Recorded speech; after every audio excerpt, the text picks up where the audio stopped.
All right. Hello, everyone. I'm joined again by my buddy Nehemiah. Hello. So, Batman versus Superman. So I Versus said the world. versus the world. Yeah, apparently. So first off, for all the hate, right? It opened. It had one of the strongest openings ever. Fifth ranked, I think. It pulled in like 180 million over opening weekend. In spite of the reviews. I, Um, well, I'll stop you right there because I yeah, think it might be it because of the reviews. maybe, yeah. I mean, people like being contrary, but yeah. I mean, yeah, I would agree with you there, perhaps. Not just like, oh no, it's not that bad. I'll go see it. I think it's, oh really, it's bad. I want to go see how bad it is. Yeah, it's kind of like the train wreck. Yep. How bad is it? And then they I go and can't see, and look they're like, oh away. wow, I can't look Did away. people die? Yeah. Is it so Oh, bad? that's terrible. Yeah. Oh my gosh. Anyways, I sat down to write this review, and I couldn't put it into words. I figured the passion of an engaged conversation would do the movie more justice than words on a page, words on a screen. So that's why I've enlisted you here, Nehemiah, to share in my what's the word? Um, Musings. sure, musings. Right. So, Batman vs. Superman. I had such high hopes. I mean the trailer, and that's the other thing too, right? Like first thing you do is you look at the trailers, right? They're supposed to set a tone. They're supposed to be your first impression, and right out of the gate, people just had nothing good to say about the trailers. I, I don't think that's necessarily true. I think the very first teaser trailer I knew got a lot of people excited. The issue was the second one that spoiled the entire movie. Right. Yeah. That really kind of turned people sour. Yeah. I mean, but even still, I think there was a lot of negative conversation around Ben Affleck's Batman and everything else. But yeah, I'll go with you. I think the first trailer, maybe not so much. I think that was kind of working on the, all aboard the hype train. But absolutely, the second trailer, the reveal of, Wonder Woman, the reveal of Doomsday, which we'll get back to in a minute. So, I mean, I'll ask you first. What went wrong? I mean, where did it start going wrong with this movie? Would you Okay, so before I get into the movie, I will just say that we did right from the get go. We differed in two things. You had high hopes. I had very low hopes. say? Because I think going into the movie, what I was looking for, and I told people weeks before it came out, I was like, I don't see how this movie can be good. And I'll just to frame this in the discussion, I think this might give us some context. My argument before I even saw the movie was they're trying to put too many things into the movie. That you look at the Marvel universe and the Marvel films, they've taken their time, 10 years or more, to have origin stories for each Avenger before you stuck them all into an Avenger movie. Right. And so, for instance, we just had Ant-Man, I think it's the most recent one, and he's going to be in the next Captain America movie with all the other Civil Avengers. War with everybody else. Right, Yeah. right. Yeah. So my argument would be like, if there was no Ant-Man movie to introduce the character, and then he shows up in the next Avenger movie, I'm like, what the heck is this guy? Ant-Man? That's the word. Yeah. Again, my perspective is not from reading the comics. Yeah. I enjoy comic book movies because they're cool, they're fantastical, but most people don't read comics all the time. That's kind of the revolution is we have all these cool stories. Especially the span. I mean, it's one thing like, you go to see a movie and they're like, have you read the book? And you're like, no, I haven't read the book. Oh, you should read the book. And they go and get the book and they read it, right? But when you talk about Civil War, for example, and you're like, oh, you should read the comics. Well, which of the 200 volumes of Civil War should I read? I mean, it's just such a vast universe to dive into. It's not like, oh yeah, just, pick it up, read through it in an afternoon and get caught up on, decades worth of backstory on these characters and how they came to be. It's just much more of a daunting task. It's just much more edible as somebody who's not into comics but is into comic book movies to kind of take it bit by bit and build on it so that I didn't know who Iron Man was before the first Iron Man movie came out. Like, I heard of him maybe, but I didn't care about him. I didn't think he was cool. And then the movie comes out, and now he's like my favorite superhero. You know, like Right.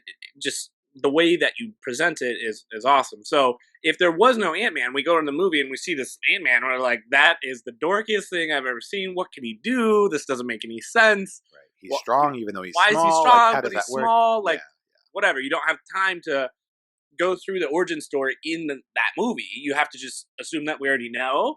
And so you have to put in your due diligence and go through an origin story for each character before you put them all together. And so now I know, oh yeah, Paul Rudd as the Ant-Man. I know how he came about, and this makes sense to me because I watched the movie, and I'm excited to see him in the next one and interact with all these other characters. That's cool. That's awesome. That's why the Avengers have been so well received Mhm. so far. Yeah. World So building. It's world building. Yeah. yeah, exactly. That you can't. The movies are so big and have so much going on. There's no room for character development for us to care about all these crazy things happening. Because that's what movies really is about, is you have to care about the character, put them in a bad situation so you care if they get out of it or not. If you just have a bunch of random people that random things happen to, I don't care. Yeah. So that was already my hesitation going into this. So now we go... because I mean, the only framing for this, right? The only link to this movie directly is Man of Steel. Right. That's the only right. one. And even that movie was kind of tepidly received. And so you're basically that's your foundation, and then this is supposed to be the cornerstone of the new Justice League franchise, right? And so yeah, when you have one movie to kind of try to get this started versus, like you said, this numerous films we've had, we've had two Captain America movies, two Thor movies, three Iron Man movies, a couple Hulk movies, like all these other, Ant-Man. I mean, Guardians of the Galaxy isn't directly tied in yet, but there was that as well. Like all this stuff, kind of building this universe around Marvel, and then on the DC side, you have Man of Steel, and then Batman vs Superman. Well, the other awkward thing about that is not only is it just these two movies that they have to like jumpstart this epic Justice League thing, but we've had Batman movies, bad ones and good ones. The most recent ones were the good ones. You have the Christopher Nolan ones, which were excellent, all three of them. So, like, to me, from my perspective, not reading the comic books, but understanding who Batman is and watching all the good and bad movies, I never forget Batman Forever. That people never forget it. Forever. Pour one out for Val Kilmer. Yeah. Yeah. So it's kind of awkward, kind of similar to the reboot of Spider-Man off of the Maguire ones. Mm-hmm. Like, it's the same story being told to me again, right? I've heard the story. This is what happens. You can't radically change it. Or maybe you can. We'll talk more about that later. Yeah. So how much, so there's three characters. We got the Superman origin story, then there's one Wonder Woman, and then there's Batman. Yeah. I think there's a logical conclusion of which one you would want to focus on in this movie to have the origin story. Mm-hmm. Logically, which one do you think it should be? Yeah. Of the probably three Wonder Woman. Yeah, the one that you haven't had decades of movies already made about. Because you were mentioning Batman has had movies made more recently, right? Nolan, but Superman has also a large catalog of movies as well. I mean, it's been a while since the Christopher Reeve days, but people know his story, right?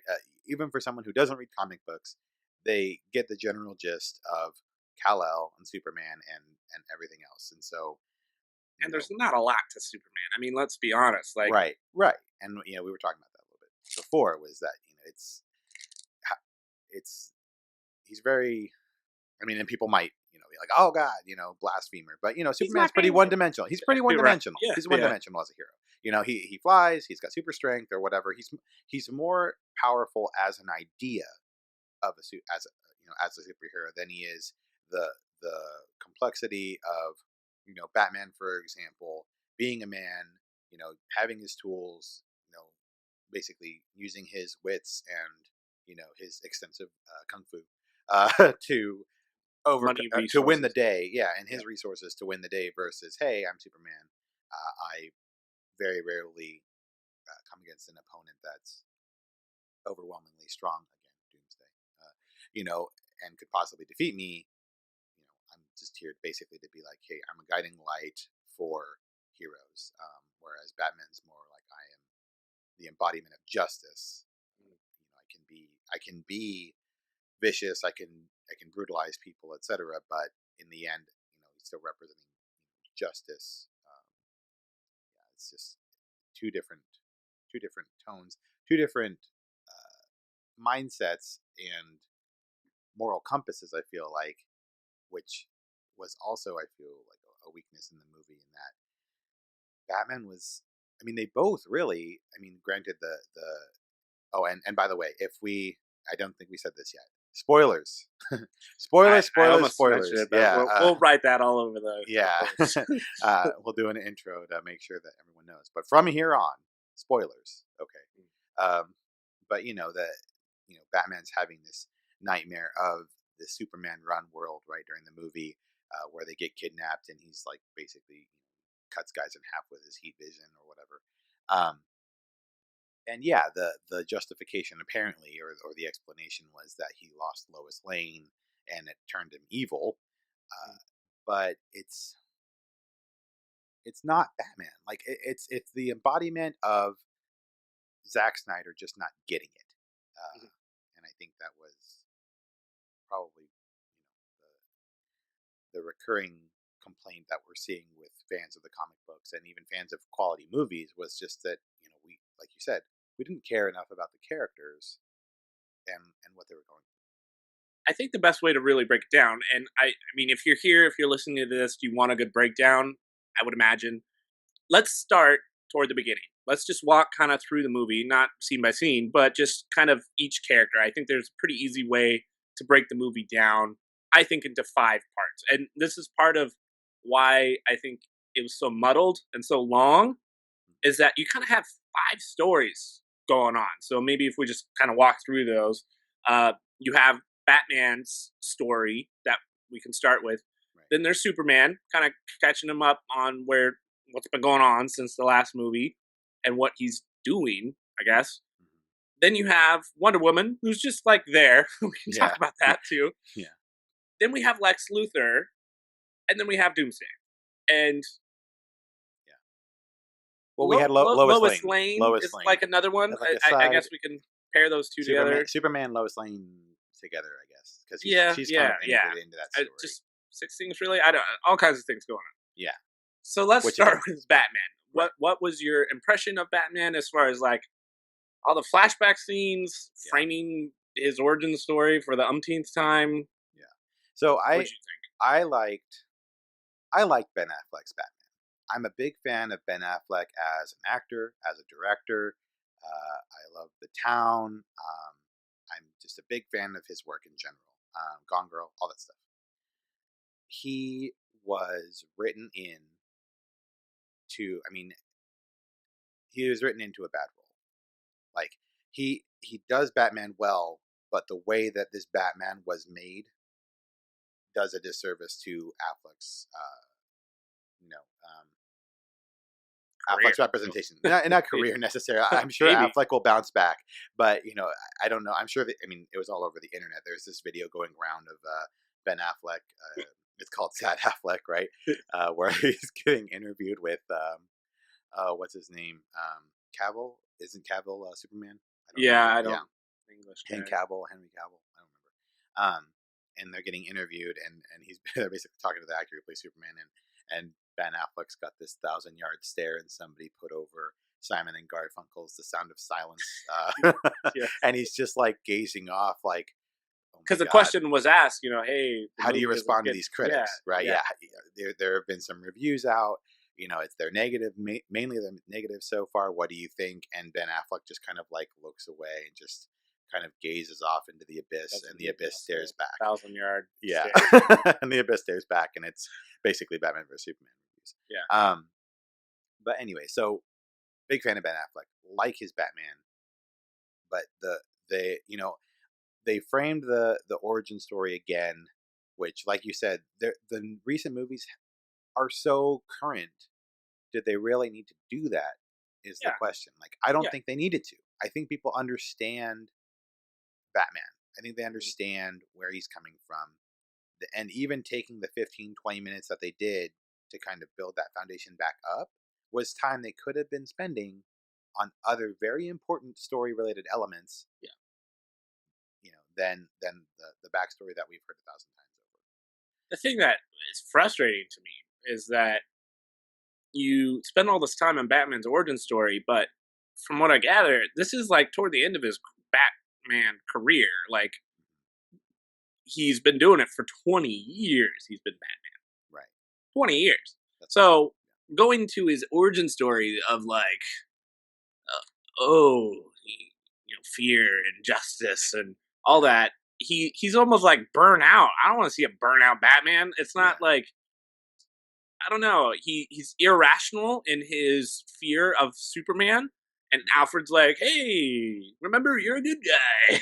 Yeah. He's a good And that guy." and then he says like how many good guys stayed that way. And it's like, okay, so it's basically Batman being like, yeah, I'm done being a good guy, essentially. Like I'm Yeah, I'm done yeah. having that good guy attitude, and it's just a cop out. I mean, Well, that flies in the face of who Batman is. That's right, like it should be Alfred saying, "Hey, we should be afraid of Superman. right. We should do something about it." We're like, "No, there'll always be trouble in these woods, and we need as many heroes as we can get." Yeah, pretty much. I Like mean, even yeah. if we're gonna lose, even if he's the reason why we lose, I'm not gonna stop fighting. Mhm, I'll wait until that time. I'll have a plan for him, but I'm not mhm. gonna take him out when he's good. Like Right. it just doesn't make sense. Like Yeah, and that's not. Yeah, exactly. That's not Batman in the comics. I mean, absolutely. Batman is a planner, right? And we were discussing this. I mean, there's a whole comic series and a whole arc about how a villain gets hold of Batman's files on the Justice League and exploits all of their weaknesses to basically bring them all to their knees. yeah, And that after that, it kind of really shakes up the Justice League and their trust in Batman that he had these emergency plans. But again, that's within his, that just makes sense. It's practical for Batman. He's the world's yeah. greatest detective, right? He's going to find out these weaknesses. He's going to have a backup plan. He always has a backup plan. He has a backup plan for his backup plan. And, so it just makes sense. But he's not the type to actively, Emotionally and yeah, yeah, be enraged or like coaxed into irrational action. yeah. It just seemed like he was too easily swayed, and it was less of a insurance policy against Superman in case he ever went rogue, and more of a like I kind of like a I, like There's I no don't know. explanation There was no really. It's explanation. just It was a pissing he's contest. super. Yeah, It, he's it was a super pissing powerful. contest. So I Yeah, got to take him out. That's it. yeah, and that was it. And there was no real good justification for it, and there was no real good characterization of. It wasn't a good characterization of Batman. I mean, the the things that I liked about Affleck's Batman were if it was a true character, if it was a good characterization, I feel like he could have done wonders with it. But instead, he was representing this kind of malformed Batman that is not true to character in the comics, or even true to character in the recent films by Christopher Nolan. There's one thing I want to mention before we move off Batman. I think he did a fine job, and there's one good scene where he actually does like Batman kung fu to take out guys, and that was good. I like that. Yeah, And he was a lot more brutal than normal, but from what people have said, he's only he's killing people and shooting people with guns. The only time he does that is in a dream sequence. yeah, Didn't actually happen. He does shoot at people in a car with bullets. I assume they're yeah, not rubber yeah, bullets. Or he's like activate rubber bullet gun. yeah. He was just shooting at cars. They probably died. Who cares? Whatever. Right. Um, the visions that he's been had, or visions or dreams. There's like two dreams kind of early on, and then there's Mhm. another that we assume is the Flash, but nobody really knows Yeah. of him actually being like induced into a vision of the future that Flash comes back in time to say, "Hey, make sure that Lois Lane doesn't die. He's everything to Superman. This is why it all happened." Right. So that's already bizarre, and you're watching that scene of him like trying to get kryptonite in the future to fight against Superman, and it's set up. It's all Superman's goons. Yeah. All very bizarre, not explained at all. And you're by that point, you're like, okay, so has he been being fed these visions of his mom and his origin story too, or what's real? Like, so Yeah. now I don't believe anything that I see on the screen. It's like, oh, there's another dream. Batman's got a lot of I'm dreams. like, are we sure that Nolan isn't doing this movie? Are we watching Inception right now? Like, Yeah. if somebody look for the Top. spinning top, I mean, is it Yeah. is it spinning? Is it on the ground? Like, what's going on? It just to suspend my to have suspension of disbelief, you have to get me to care about what's going on. The easiest way to make me not care, and my issue with Inception, is that nothing's real. It's all a dream. I don't care what happened. Oh no, you got avalanche fell on your head, but it's just a dream. I don't care, so I'm not invested. I don't emotionally have no response. That's like the easiest way to just get everybody zoned out of your movie. Right. So honestly, just take out all of the visions, all of the dreams, take all that garbage out, and let everything we see be actually happening, and then we can get like invested into it and it matter. Right.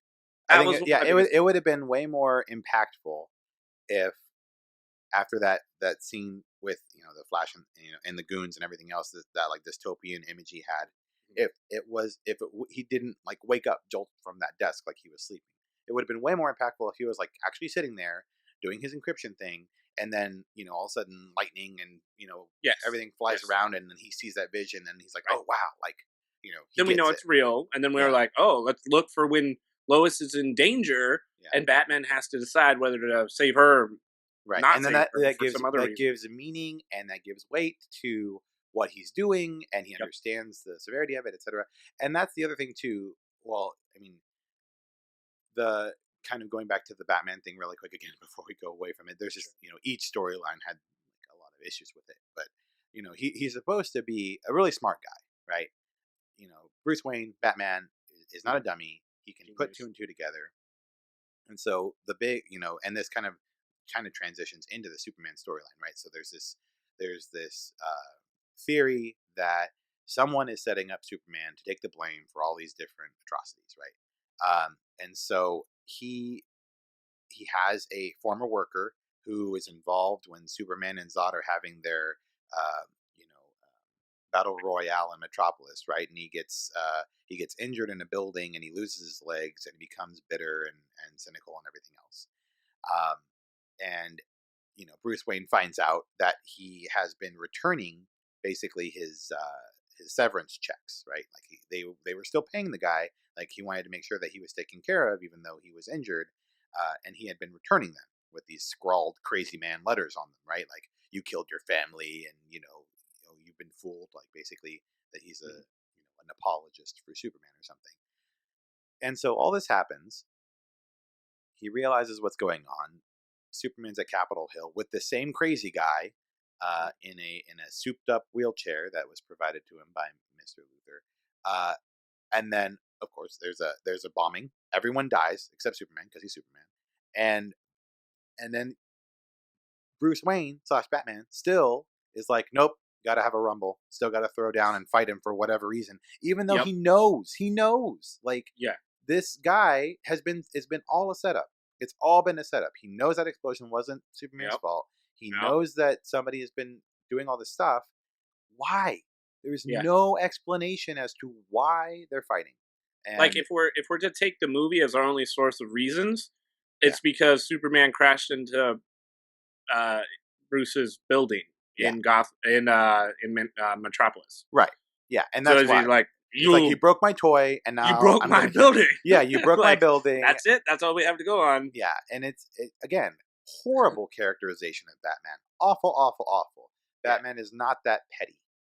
Like it's nothing like that. And so it's not even a little thing. I was going to say it's little things like that, but it's not a little thing. It's a big thing. Like it has to do really with the crux of why they're fighting, and they never answer it in a good way. Right. And they have to use a really gimmicky thing to get Superman to fight Batman. Okay, let's go on to Superman then now. So let's transition into the Superman storyline / Lois Lane storyline now. Right. So yeah, okay. First of all, and a lot of people have talked about this. They really lean heavily on you having to have seen Man of Steel. Yeah. Like, if you didn't see Man of Steel, then you kind of go and you're like, what? Who is this guy? What are they doing right now? I don't get it. Like, why is Batman there, or why is Bruce Wayne there? What's going on? I mean, granted, it's kind of self-explanatory, right? Like, Superman's fighting a baddie, but you don't get the whole context of who Superman is, how the world sees him, who this Zod guy is, all this other stuff, who Kryptonians are. Like, you don't really get all that just from the opening scene. It really leans on you having seen Man of Steel before. Mm-hmm. And which again was also a movie received with some mixed bag reviews and some trepidation from the general comic community. For the record, I didn't mind it. I thought it was fine. Yeah. I mean, it's hard to do with Superman anyway. It's such a but. Yeah. I mean, and again, it's one movie focused on one character, right? Yeah. So even if it was okay, it's a lot harder to mess it up because it's focusing on Superman, right? His origin story, his characters, his motivations, all that stuff. He has the whole time to do, they have that whole time to focus on that character. And so it really can't be that bad, right? You can only go so far off the track when you're focused on one character. Right.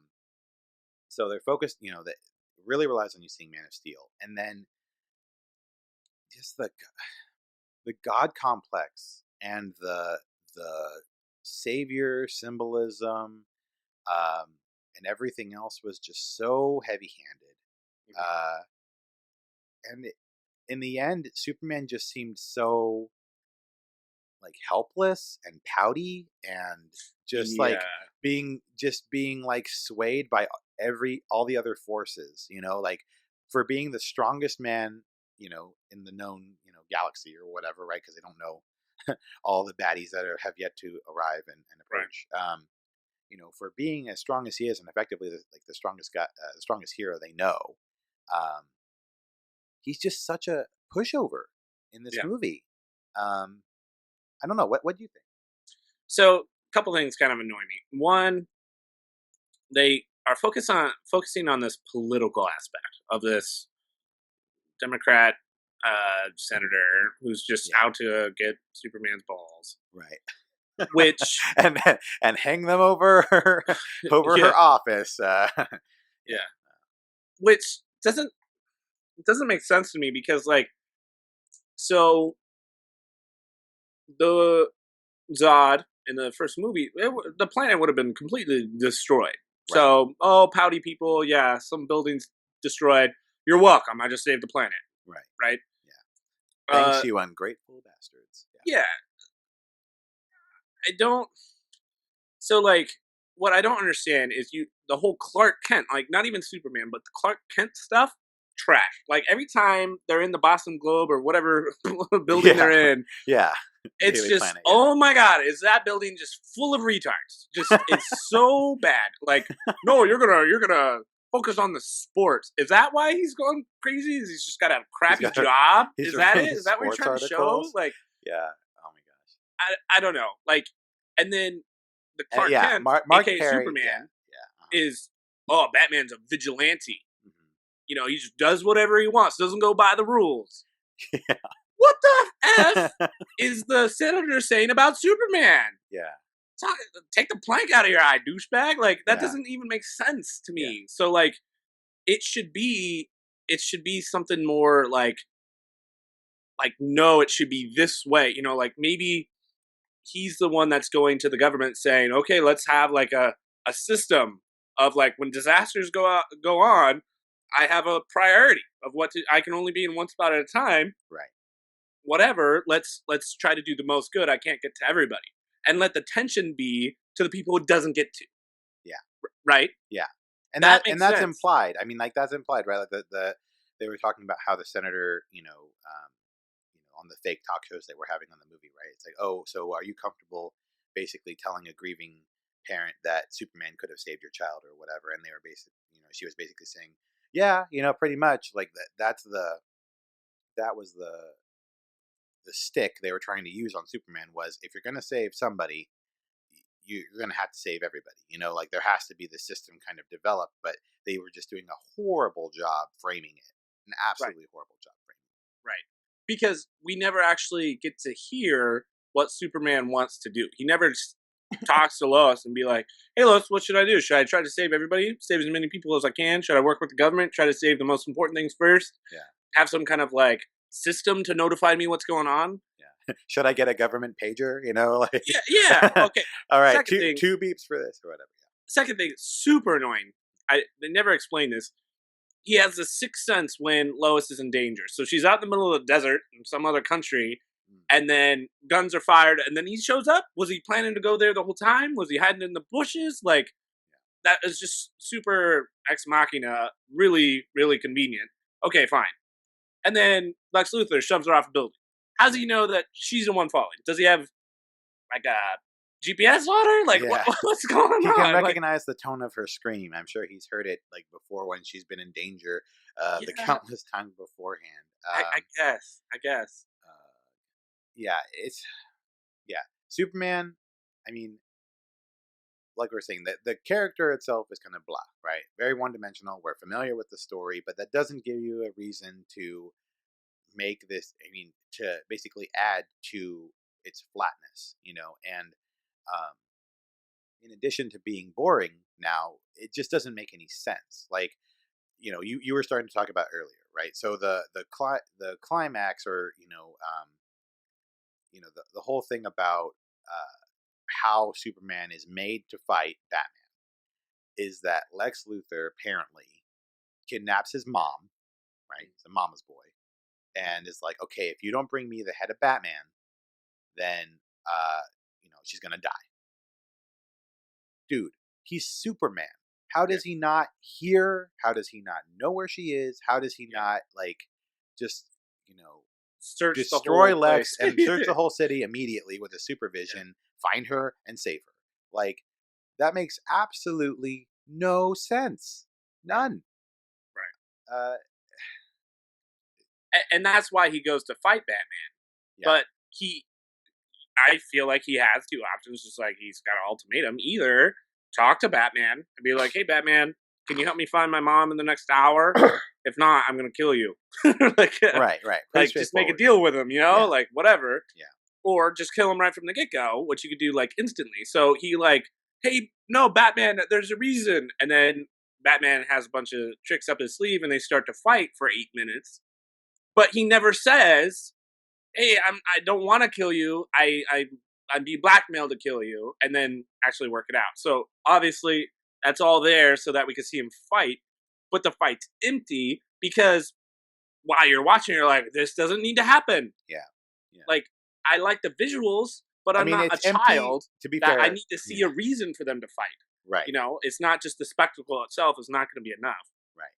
Yeah, or is it? I mean, I think that's the gamble that they were making, is the spectacle enough? And, for some people, they're like, oh, yeah, Batman, Superman fighting. Batman's in a, super iron suit or whatever. Awesome.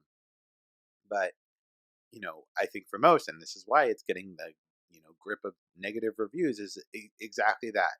The whole crux of this movie, Batman versus Superman, there is no reason for the central conflict at all. No. There is no solid foundation upon which they need to be fighting. The reasons are absolutely shallow and nonsensical, and that's just the whole movie just collapses under it. I mean, it's just there's no there. I think it would have been much more interesting if Doomsday is introduced much earlier in the movie. Maybe not right smack dab in the city, somewhere else, and he's coming, or they're trying to find him, or whatever, getting ready for him, and they're forced to work together early on, and they just don't like each other. So there's always the tension of them fighting, but you get for to the see, greater good. yeah, them become friends essentially, or whatever, get over those issues and kind of sort it out as they go through dialogue, through like actual story progression, instead of just a misunderstanding. Batman is irrationally fighting Superman, and then Superman is irrationally not telling Batman why he's fighting him. Yeah. And then as soon as he does, he stops. It's not. Ugh. Yeah. Okay, so Superman, Doomsday. Let's just talk about Doomsday really quick. I mean, and you were so Death and Return of Superman monumental comic series from the 90s. Changed DC, changed Superman forever when that happened, and Doomsday is at the center of it, and probably even bigger than my beef with the characterization of Lex Luthor, which I've kind of softened on. We'll talk about that in a minute. Is Doomsday and how they squished him into this movie, because he is really a he's such an important character in Superman lore. Um, and like you were saying, if they had introduced Doomsday a little bit earlier and he's on his way to a city, that's how it's framed in Batman in the Death and Return of Superman, right? Oh, Doomsday okay. gets out, he breaks out of his prison, wherever he was at. I mean, honestly, I haven't read it in a while, so I don't remember all the details. But he breaks out of his prison, and he's on this rampage across the Midwest on his way to Metropolis. And along the way, countless superheroes show up: Green Lantern, members of the Justice League. All these people show up, try to fight Doomsday, and get utterly and completely wrecked. Like, just absolutely, nobody can stop this guy. Doomsday is coming, and that's how he gets his name, right? Because Superman shows up at the scene where all these guys have been like basically rampaged, and he's just like, Doomsday is coming. And they have this.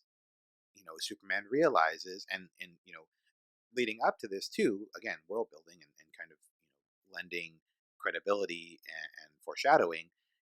Superman, before all this happens, is kind of flying all around the world, taking care of all these different issues, and he's getting fatigued. He's getting tired, Mm. and so he meets with Star Labs scientists, and they're like, "Hey, you can't do this. You run off of the sun. Yeah, it's great that you have all this energy, but eventually your cells are going to start breaking down if you keep on taking on all this really intensive stuff, and you're not impervious forever, basically." um, Right. and all this is in the back of your mind when this this enemy, this villain stronger than any that Superman has faced before, shows up and starts just tossing aside superheroes like they're toys and making his way in Metropolis, and you're like, oh no, like, this, it's going to get real. And so, Superman and Doomsday have this all-out bout in Metropolis, and it ends with basically a double KO. Superman is dead and he dies, and he gets buried, and in his absence, and this is a bit more. I don't want to get too much into it, but in his absence, these other Supermans come about, like Supergirl and this like cyborg Superman and all these other people, to kind of fill the void where Superman was. And in the end, ultimately behind the scenes, Darkseid and blah, blah, blah, he comes back, right? The return of Superman, et cetera, et cetera. But all that being framed in Doomsday being so central to the development of Superman as a hero, because after he comes back and after Doomsday, the world realizes Superman can't always save the day. Mm. Superman is not unbeatable. Um, there are forces out there that can and have beaten him and killed him in the past. And the fact that they took that character and all the richness of that enemy and they squished it into like 30 minutes does a real disservice. It sounds like this would have been a better villain to have at the end of the Justice League movies, Yes. where you have all this build up, you have all the movies that introduce each character. So when one of them actually dies, you actually feel it. Right. Where this one just feels like a gimmicky tie-in to like, okay, fine, we'll work together. Um, and it just doesn't have very much weight. The other thing that I didn't like about the Doomsday thing is like, first thing he does is like punch him up to space, which makes sense, and then they nuke them both. Okay, sure, fine. Right. And Doomsday absorbs it, becomes even more powerful, and then they make a big to do about like, oh, we can't read we can't read Superman. We might have just killed Superman, and he's like kind of dead, and then the sun comes out and he gets better. And so they're already like pulling out our heartstrings of like, oh, or sorry, Superman is dying or dead. Mm-hmm. So you're like, oh, okay, whew, he's alive. What do you know? Yeah. And then he goes back to fighting, and then dies again. So for me, my perspective, not knowing that he dies, I was like, really? Like, obviously he's not dead if he's going to be in the next Justice League movie. So making it all this emotional bad bagpipe ceremony at the end is completely shallow. It's like, obviously he's not dead because he's going to be in the Justice League movie. So it's just like this random like stab to try to get some kind of emotional response out of a completely emotionless movie that for me, not knowing even that story, just seemed like lame, just super lame when it all comes together. So I don't know if, seeing Doomsday fight and knowing who Doomsday is beforehand is enough for those fans to carry it through. But for somebody not knowing the story or reading the comics, it seemed just lame, just really, really lame. That's all. That's why I was so frustrated by it, was that I knew that a lot of people coming to see it probably aren't familiar. I mean, Death and Return of Superman was like in early 90s, 92, like 92, 93. And so, I mean, honestly, a lot of the fans who went and saw the movie probably weren't even born when that comic was running. And, and so they see this kind of like hulking orc looking creature that, looks like it was basically dropped out of a Lord of the Rings movie. And they, with no real context, or the Hulk. I kept thinking, oh, okay, this is sort of the Hulk ripoff. Yeah, okay. basically it's like the Hulk. Yeah, but when there's so much more to it, and it's just, again, that was just kind of like icing on the cake after everything else that was not properly explained. While we're speaking of villains, unless you had anything else to just one other thing, I thought I was expecting that what would end up happening is he's super powerful, but what would like take it to the next level during the fight is that he's actually intelligent and maybe he starts talking or pulling tricks on him in addition to his just raw power because he is General Zod. Yeah, right. Who was a tactical person. So I was kind of disappointed. It's like it's literally just the Hulk. He's just dumb. He punches things. That's it. Yeah, and he gets stronger when you attack him. And no, what are we gonna do? Okay. And that's the other thing. Doomsday is actually very intelligent. In the comics as well. Like, he doesn't really talk a lot, but he's a tactical mind as well. Okay. Anyways, villains. While we're discussing poor villain choices, Lex Luthor. Jesse Eisenberg as Lex Luthor. I will let you kick this off because I had some revised thoughts on my end. But what were your thoughts on Eisenberg and Luthor as a villain? So my perspective is going to continue to be somebody that doesn't read the comics, doesn't care about the comics. I care about a good movie. To me, not having seen some of the other Superman movies, Kevin Spacey playing the role, which was interesting. I think that's like a perfect fit for that. Right. Fantastic actor, one of the best actors. And I think of Lex Luthor as a shrewd businessman, kind of like Batman without the suit, I guess. Yeah, right. Similar. Bruce Wayne all the time. Yeah. Yeah, just Bruce Wayne. I'm, quadriplegic. I just have a really big empire. Like, what am I gonna do, right? Yeah. And so you watch the movie, and there's even some Batman callbacks to like the Joker in his Batcave. Yeah, there was something like the haha jokes on you, and that actually. Yeah. So, okay, it's interesting that you mentioned that too, just briefly going back to Batman, because it's like he's been doing it for 20 years, and that's a reference to, when Joker killed Robin, basically. Like, he captured Robin, tortured Robin, and killed him. And that's how he found Robin, was wearing that suit that said, haha, jokes on you. And, yeah, so that little throwback to Joker, and kind of, again, contributing to how long he's been doing it and how far along into the storyline it is. It was a cool little Easter. I mean, not quite an Easter egg; it was right there, but a cool little like throwback. But again, they didn't do anything with it. Right. So another kind of fumble. All it really did to me is remind me that the Joker is exactly who Lex Luthor reminds me of. Right. That he's trying to play this really lame, like a high school kid trying to be the Joker, but never actually saw the movie and is just doing impressions based on what he's heard. Like, right. Yeah. Where it's like half Mark Zuckerberg, half the Joker. Yeah. And when he invites all the heroes randomly to the library for a library launch shindig, which made no sense. No. And he's doing his little speech. That movie or that scene was like drove me nuts. Okay, so it's all there for Batman to get the information. That for moving the plot forward, that's all it was, really. Yeah. And for them to meet in their alter egos, right? Yeah. But there was no like substance to that scene. So Lex Luthor comes over and introduces Bruce to Clark and is like, "Oh, you should not mess with this guy." Like, just how he chose to like portray him is just like grinding my gears. Like, I can't stand it. It's not funny. It's not intelligent. It's not spooky. It's not. Oh, this guy is so arrogant that he just acts like a weirdo. That part wasn't even like well thought out. He's stumbling over his words in his speech.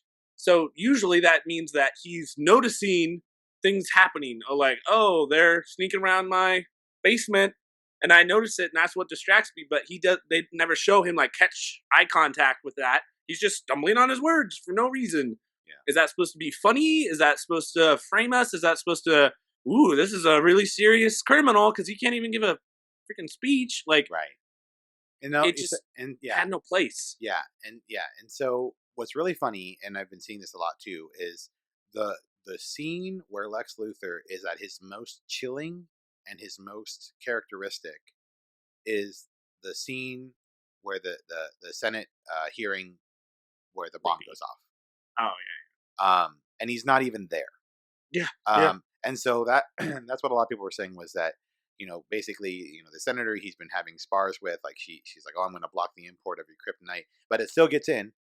Yeah. Like her, and that's another thing. Again, just kind of, par for the course for this movie. Like, it's supposed to be a plot line that this senator is getting in Lex Luthor's way, but there seems to be no negative ramifications whatsoever for her blocking the import or any sort of roadblocks that he's experiencing because she's putting up a fight. Absolutely they have that not. conversation after he talks to the other guy in the airport while they eat Jolly Ranchers. Yeah. Like, yeah, it's Doesn't like, make okay, sense. so we get the idea, like, okay, Lex, like, has basically bought the government and he can do whatever he wants. So what's the point of these conversations then if he's going to get what he wants anyways? Right. Pointless. Absolutely not. Like, that wasn't a plot point. It was him just getting revenge. Yeah, exactly. On that lady for making him say no to him and him not getting his what he wanted. Well, but he still got what he wanted. But anyway, so that scene, right? Like she had said, you can put piss in a jar and call it Granny's sweet tea, but I'm not going to drink it, right? That was her saying, like, you're not going to pull the wool over my eyes. I know that you're saying that you want the kryptonite as a deterrent for possible future Kryptonians, but I don't want to allow you to weaponize it in case you're using it for devious purposes to try to take out Superman, right? She got it, right? She figured it out.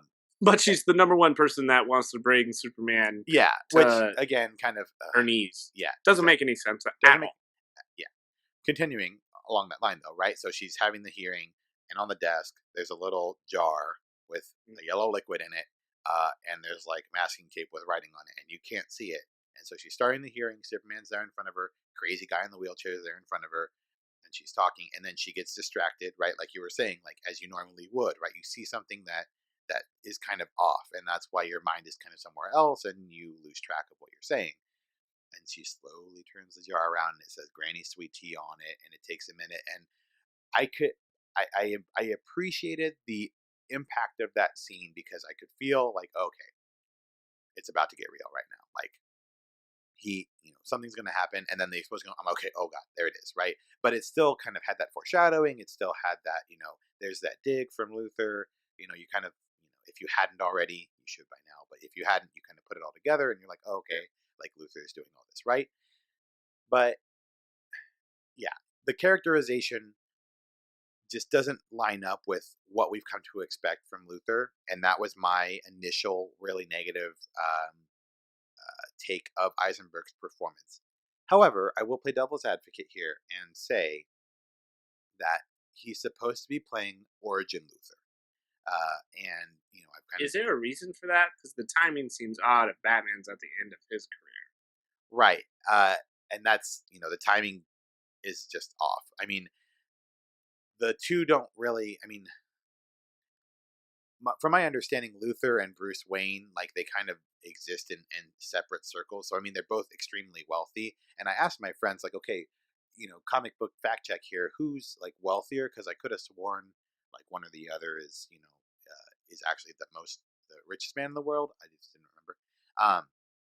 But I know that the timing is a little weird, but apparently the characterization is supposed to be that since he's not, he has hair, and this was like the argument, I guess, was that this is like origin Luther, and that origin Luther in early comics was this sort of zany Joker-esque type character, kind of like a misunderstood, very high functioning genius type character, but didn't have a lot of not didn't have as much confidence, etc. Because he mentions his dad and how his dad was like beat him, and he was still kind of unstable about like the had daddy issues and everything else.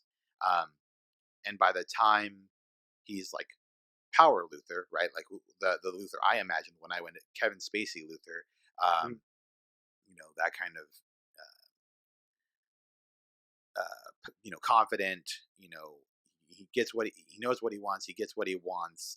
Kind of a force to be reckoned with. Very charismatic. I mean, he gets elected as president for God's sakes. I mean, Luther becomes president in the canon, and it's actually funny because when he gets elected president, then Superman like takes off and like destroys one of Jupiter's moons because he's pissed off. And like he's this charismatic character, and Eisenberg is not. I mean, like you said, his voices trail off during speeches. He just is absolutely not a imposing or threatening character in the least. And it was just poor execution. I mean, if they wanted to do Origin Luther, I think they would have had to frame it a bit more. Like they had to give more background to why Luther is that way and help to establish that character a bit more, because people are going in with preconceived notions of the kind of Lex Luthor, they're expecting. And so if it's going to be a different characterization, you have to kind of explain why and get them more used to that kind of character before you're just like, yep, this is who Luther is. And having so many so many connections and lines between Joker, which is a villain that we're all very familiar with, and his cadence and the way that he talks. Well, yeah, I mean, the Joker from The Dark Knight was probably the single greatest villain performance in the history of movies. Right. I would argue. Right. So I'll play devil's advocate and say that even if the original Luther is supposed to be a little Joker-like, right, it is absolute death knell to try to even compare the two. Or if they are similar personalities, reconsider having an origin story for Luther. Cast him older. We won't know a difference. Like, who cares, right? Yeah.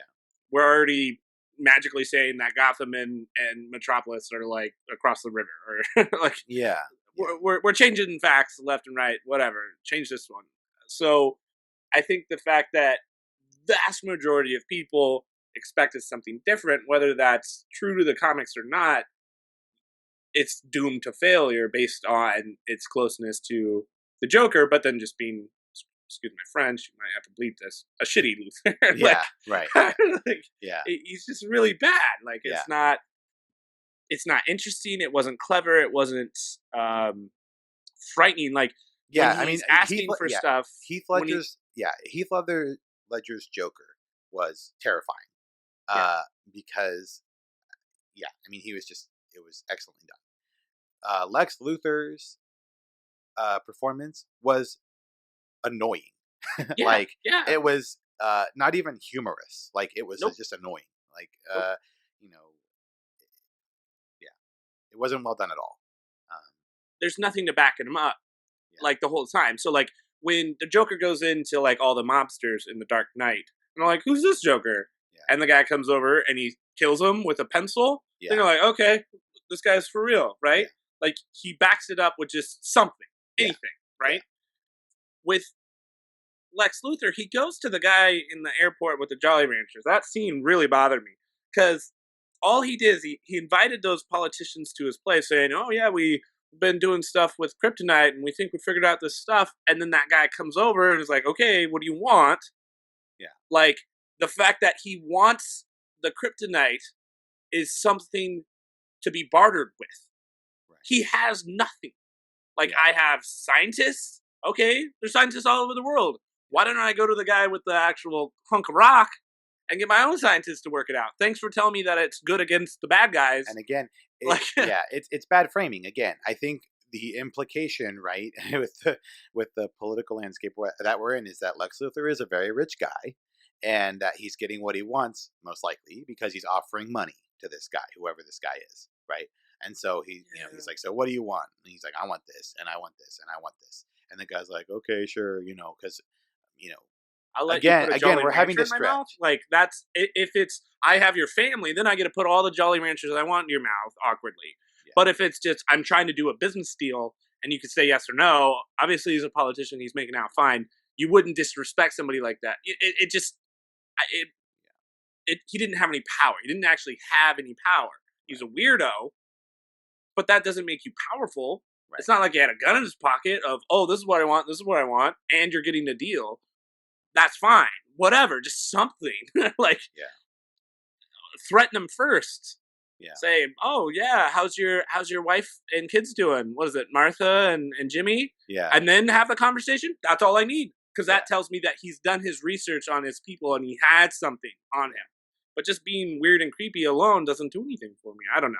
Like, money isn't that important. Right. Yeah, and I think that's lazy, right? I think Yeah. I think it's lazy storytelling, and it wasn't effective. And again, you have to stretch, like you have to assume that's the case, right?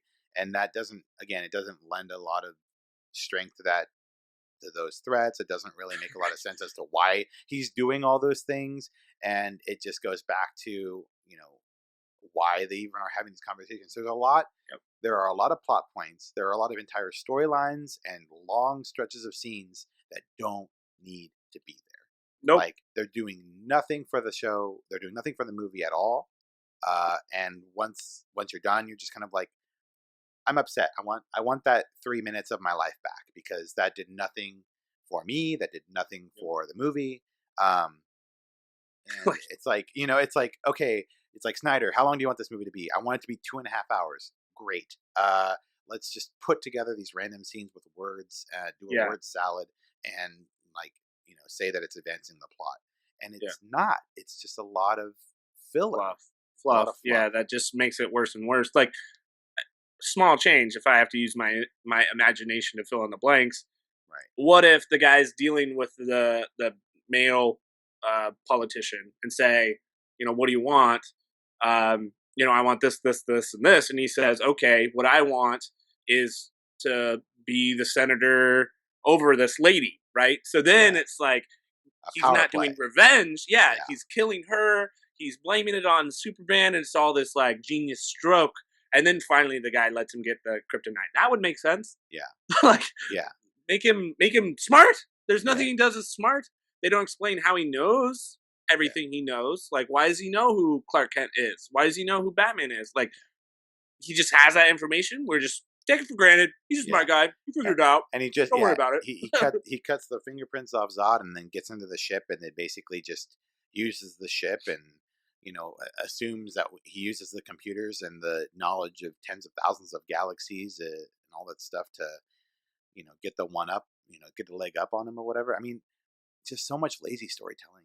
Just not a lot, just a lot that's lost in this fog. And the really frustrating thing is that there are things that could have been addressed, like you said, with like 3 lines of dialogue and like an extra scene. You know what I mean? Like, that could have turned that conversation, like you were saying, into something that made more sense and made you think, oh, wow, Luther really knows his way around. He understands politicians. He knows how to like manipulate people and use his power to get what he wants. But instead, it's like, I don't understand why people are giving him. He's schizophrenic.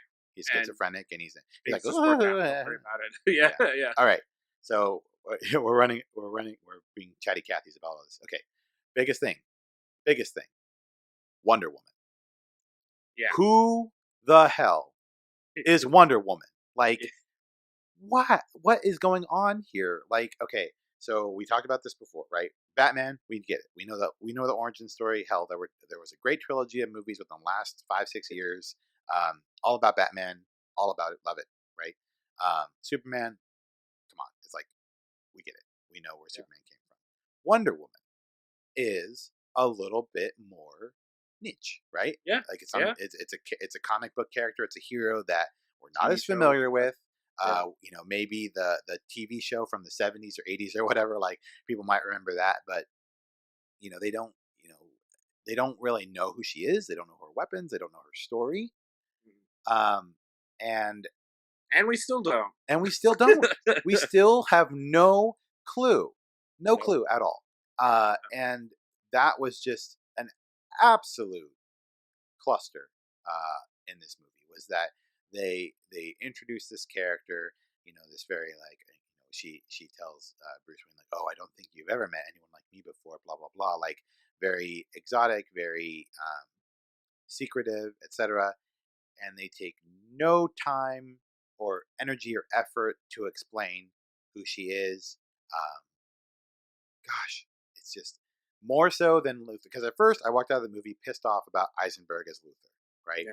Yeah. But as I've had time to think it over, I I think that their mistreatment of Wonder Woman is absolutely the cardinal sin of this movie. Yeah, and to be clear, this is story based. Like a lot of people are like, I like her as Wonder Woman, just like you like. Like You I know, like Ben Ben. Affleck I like as Ben Affleck Batman. as You Batman. show me a right. picture of him in the Batman suit. Like, okay, I get it. Yeah, he looks like a Batman. Yeah, And you he show could me a work as picture of her. Batman. Hey, a pretty girl in Wonder Woman clothes. That's cool. Yeah. So yeah, nothing against It's not- Gal Gadot. Nothing against Right, Gal Gadot. right. She Yeah. she seems like she could be a good characterization for Wonder Woman if we knew who the hell she was. Yeah. I mean, Uh, talk about convenience writing. I mean, she again, she's at that stupid Lex Luthor party for who knows why that stupid scene exists. Why is she there? Did Lex Luthor invite her? Is he just inviting superheroes to his library openings? Like, yeah. there's no So reason. she says that he has a picture that belongs to her, right? Right. So right.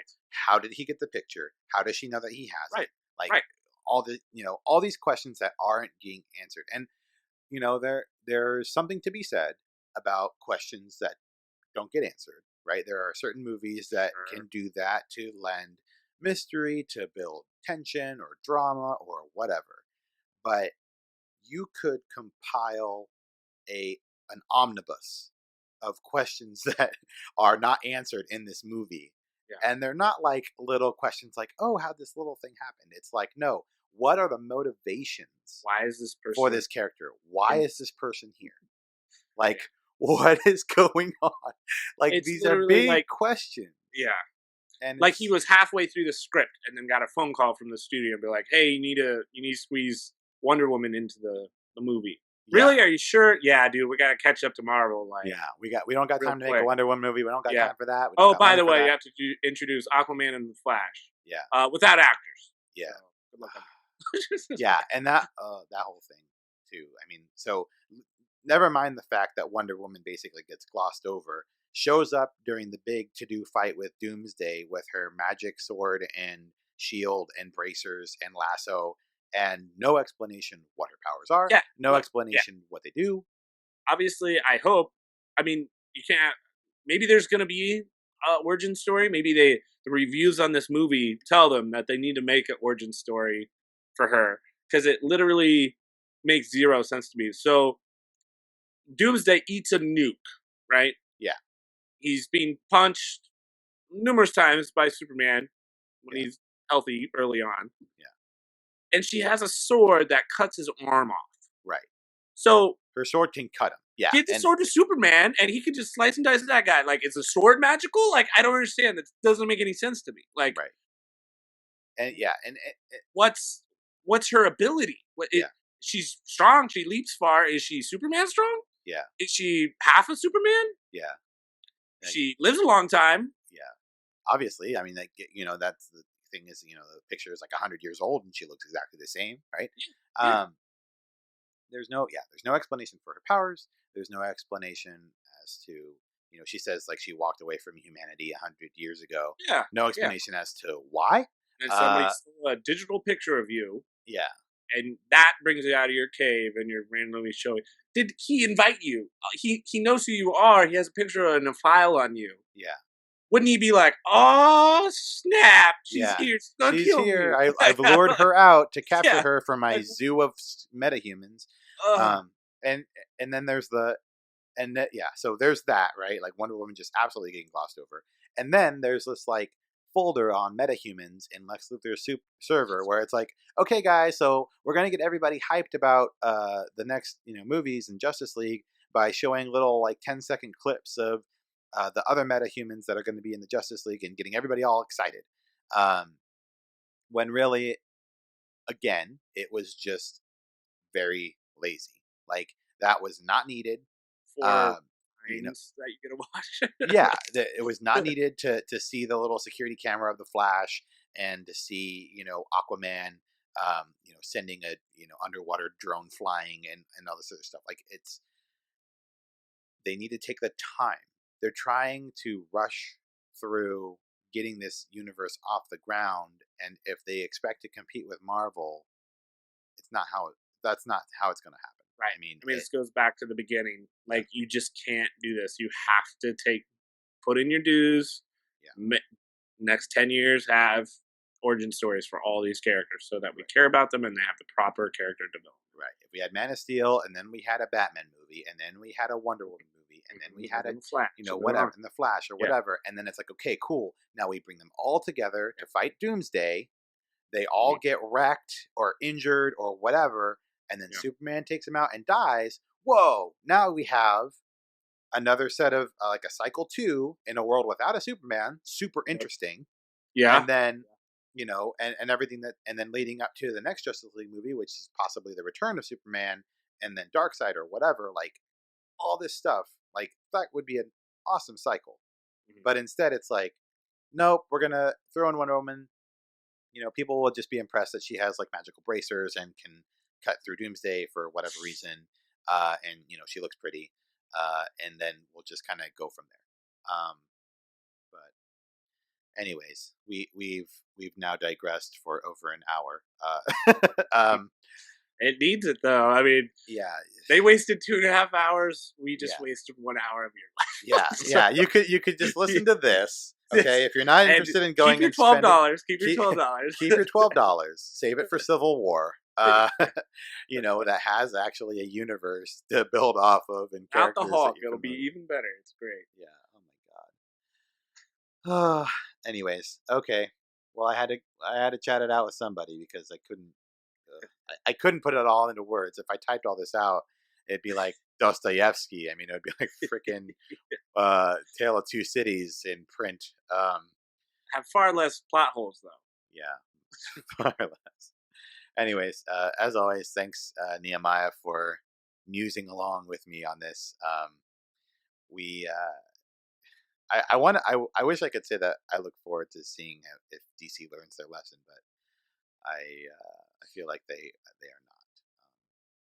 Yeah, it'll be interesting to see if is it the studio that's to blame that just put too much on Zack Snyder's plate, or is it Zack Snyder's or mix of the two? Yeah, I felt like the actors did the best they could, but except for I don't know. Yeah. I don't know what direction that Lex Luthor got. Maybe that's what he wanted. Yeah. We'll see. All right. Well, thanks again. It's a good chat, and hopefully the next movie that we talk about is a little bit more fun to talk about. Sure. I mean, granted, this is fun for a different reason. I want it to be fun because it's good to talk about, not because of the numerous terrible plot holes and lazy storytelling. But anyways, thanks again. Yeah, no problem.